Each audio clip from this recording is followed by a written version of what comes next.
اعوذ باللہ من الشیطان الرجیم، بسم اللہ الرحمن الرحیم۔ حکیم قیوم خان کلیدی مطلب یوٹیوب چینل پر اپنے بھائیوں سے مخاطب ہے، اور آج جو نسخہ جو کمبینیشن آپ بھائیوں کو بتایا جائے گا، اس کا ڈیمانڈ بہت زیادہ آتا ہے، اور ابھی جو موسم آنے والا ہے یعنی سردی کا جو موسم آنے والا ہے، اس میں یہ مسئلہ بہت زیادہ ہو جاتا ہے۔ تو اسی لیے اس کمبینیشن کا ڈیمانڈ سردیوں میں خاص کر بہت زیادہ بڑھ جاتا ہے، اور خاص کر بوڑھوں کے لیے اور جو بچے ہوتے ہیں اس کو یہ مرض زیادہ لاحق ہوتا ہے۔ ابھی آپ بھائی سوچتے ہوں گے کہ یہ کیا کمبینیشن ہے؟ تو یہ جو کمبینیشن ہوتا ہے یہ کثرت پیشاب یا مثانی کی کمزوری کے لیے یہ کمبینیشن بنے گا، اور جو اکثر حکماء کے پاس مریض آتے ہیں یعنی وہ یہ بتاتے ہیں مریض کے یہ جو بچہ ہے یہ بستر پر پیشاب کرتا ہے، بول بستری جسے بولا جاتا ہے، تو ان تمام عوارض کو انشاءاللہ یہ کمبینیشن 15 دن میں مکمل طور پر ختم کرے گا۔ یعنی اس کمبینیشن کو جو نام ہے پیشاب کی کثرت مثانہ کی کمزوری یا بول بستری کے لیے یہ نہایت ہی مفید کمبینیشن ہے۔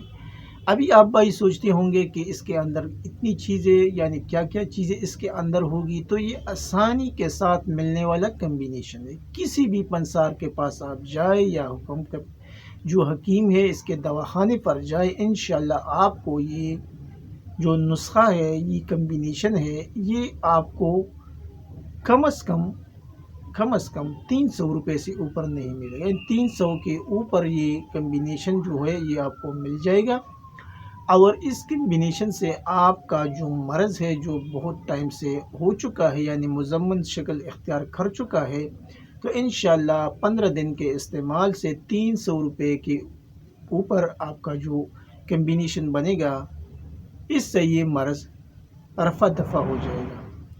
اب کمبینیشن کی طرف آنے سے پہلے آپ بھائیوں سے نہایت ہی مؤدبانہ گزارش کی جاتی ہے کہ آپ بھائیوں سے جتنا بھی ہو سکے اس چینل کو زیادہ سے زیادہ سبسکرائب کریں، لائک اور شیئر بھی کریں، اور اس کے لنک اپنے دوستوں کے ساتھ شیئر کریں تاکہ ان کا بھی بھلا ہو جائے۔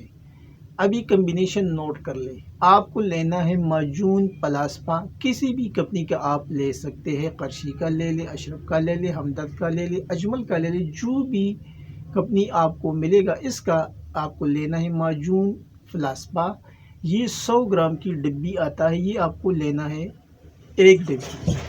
پھر اس کے ساتھ آپ کو لینے 5 گرام کشتہ بیضہ مرغ آپ کو لینا ہے، اور اس کے ساتھ آپ کو لینا ہے بس یہ 2 چیزیں کافی ہے۔ کشتہ صدف جو ہے نا وہ بھی آپ ڈال سکتے ہیں، اگر وہ آپ ڈالی تو پھر اس کے ساتھ 5 گرام آپ کو لینا ہے کشتہ صدف یعنی ایک معجون ہو گیا، اور ایک اس کے اندر کشتہ بیضہ مرغ آیا، اور دوسرے نمبر پر کشتہ صدف، یہ آپ کو شامل کرنا ہے 5 گرام۔ اور معجون جو آپ کا پاس ہے یعنی جو ڈبی آپ نے لی ہے اس کی وزن جو ہوگی وہ 100 گرام ہوگی، تو پھر یہ دونوں کشتے آپ اس میں شامل کر کے اس کے اندر مزید 10 گرام شہد شامل کریں، اور اس کو خوب مکس کریں۔ خوب مکس کرنے کے بعد آپ عمر اور جسامت کے حساب سے آپ استعمال کر سکتے ہیں۔ اگر عمر کم ہے تو پھر 2 گرام یہ معجون آپ کو استعمال کرنا ہے صبح اور شام۔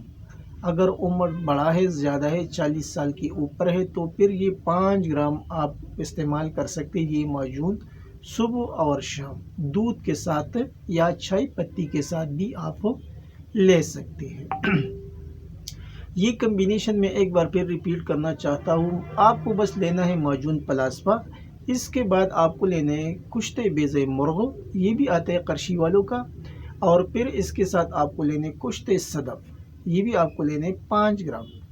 تو یہ 5 گرام کشتہ جات معجون میں مکس کرنا ہے، اور ساتھ میں 10 گرام شہد بھی ڈالنا ہے۔ پھر آپ کے پاس مکسچر تیار ہے، اور اس کا طریقہ استعمال بھی میں نے آپ کو بتایا ہے۔ ابھی اس کی جو فوائد ہے وہ تو اس کے نام سے ظاہر ہے۔ اس کے استعمال سے آپ کا مثانہ قوی ہوگا، اور اگر کسی کو یہ مسئلہ ہے کہ جس کا پیشاب جلن کرتا ہے، یعنی چھوٹا جو پیشاب آتا ہے اور اگر اس میں اس کو جلن محسوس ہوتا ہے، تو پھر آپ کو اس کے ساتھ قرشی کا ایک اور سپوپ استعمال کرنا ہے، اور اس سپوپ کا نام ہے سپوپ ٹنڈک۔ اس سپوپ کا نام سپوپ ٹنڈک ہے، اور اس کا طریقہ استعمال بھی آپ نوٹ کر لیں۔ 1 چمچ صبح و شام ہمراہ شربتی بزوری استعمال کریں۔ ابھی آپ کو 1 گلاس پانی لینا ہے اور اس میں 2 چمچ شربت بزوری ڈال کے اس کے ساتھ 1 چمچ سپوپ ٹنڈک استعمال کریں۔ یہ اس صورت میں استعمال کرنا ہے جس بائی کا پیشاب جلتا ہے یا جس کا پیشاب جلن کے ساتھ آتا ہے، تو پھر وہ استعمال کرے۔ اگر کسی کو پیشاب زیادہ آتا ہے اور اس میں جلن وغیرہ نہیں ہے، تو پھر آپ کو یہ سپوپ ٹنڈک اور یہ شربتی بزوری کی ضرورت ہی نہیں ہے۔ بس آپ کو صرف معجون پلاسپا اور اس میں 2 کشتہ جات یعنی کشتہ بیض مرغ اور کشتہ صدف 5-5 گرام شامل کر کے وہ آپ کو استعمال کرنا ہے۔ یہ میں اس لیے بتاتا ہوں کہ کچھ بندے یہ بھی بتاتے ہیں کہ ہمارے لیے کوئی ایسا نسخہ بتاؤ جو پیشاب کی جلن کے لیے کارآمد ہو۔ تو ابھی یہ مثانے کا جو موضوع تھا، تو میں نے یہی سمجھا کہ چلو ان بھائیوں کو بھی یہ بتاؤ کہ جس کا مسئلہ یہ ہوتا ہے کہ جو چھوٹا پیشاب جلن کے ساتھ آتا ہے، تو پھر وہ سپوپ ٹنڈک ہمراہ شربتی بزوری استعمال کرے۔ یہ تھا آج کا ایک آسان سا کمبینیشن جو میں نے بھائیوں کے ساتھ شیئر کیا۔ آخر میں سب بھائیوں سے اجازت مانگتا ہوں۔ اللہ نگہبان۔